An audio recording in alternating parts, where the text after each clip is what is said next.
Hi friends, நான் Ramya. Welcome back to my channel Ramya's vlogs method. இன்னைக்கு என்ன vlogனா என்னோட ஹேர் கேர் ரொட்டீன் பத்தி தான் உங்க எல்லார்கிட்டயும் ஷேர் பண்ணலாம்னு நினைச்சேன். நம்ம எல்லாருமே ஒரு mid 35ல இருந்து நம்மளுக்கு வந்து ஹேர் கிரே ஆக ஆரம்பிச்சிடும்.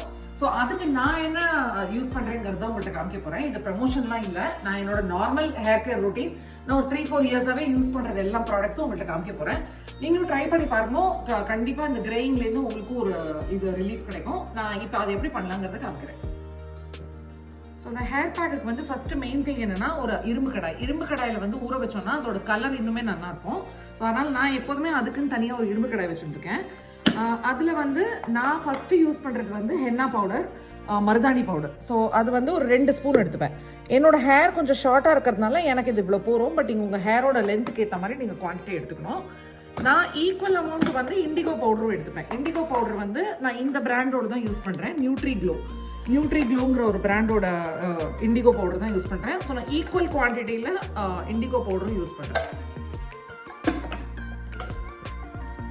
அதே மாதிரி ஈக்குவல் குவான்டிட்டியில் 2 ஸ்பூன் வந்து பிரிங்கராஜ் பவுடர் எடுத்துட்டு இருக்கேன்.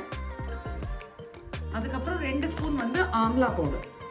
ஸோ அதுவும் நான் வந்து இந்த ஹேர் பேக்லேயே சேர்த்துட்டுருவேன். ஸோ அதே குவான்டிட்டி எல்லாமே 2 ஸ்பூன் எடுத்துட்டு இருக்கேன். ஏன்னா என்னோட ஹேரோட லென்த் வந்து ரொம்ப ஷார்ட்டாக இருக்குது. ஸோ எனக்கு 2 ஸ்பூன் போதும்.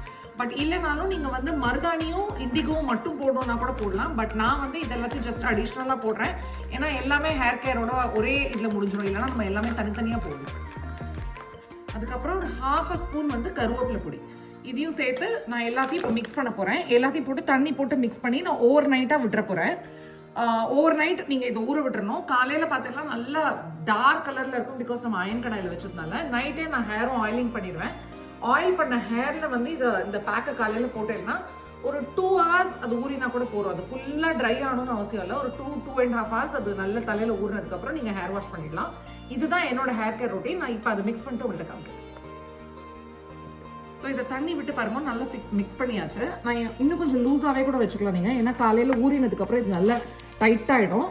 ஸோ இதில் வந்து நான் காலையில் வந்து ஒரு ஸ்பூன் தயிர் இதோட ஆட் பண்ணிட்டு அப்படியே தலையில் தடவி விட்டுறேன். ஏன்னா தயிரை போட்டு நம்ம ஊற வைக்கக்கூடாது.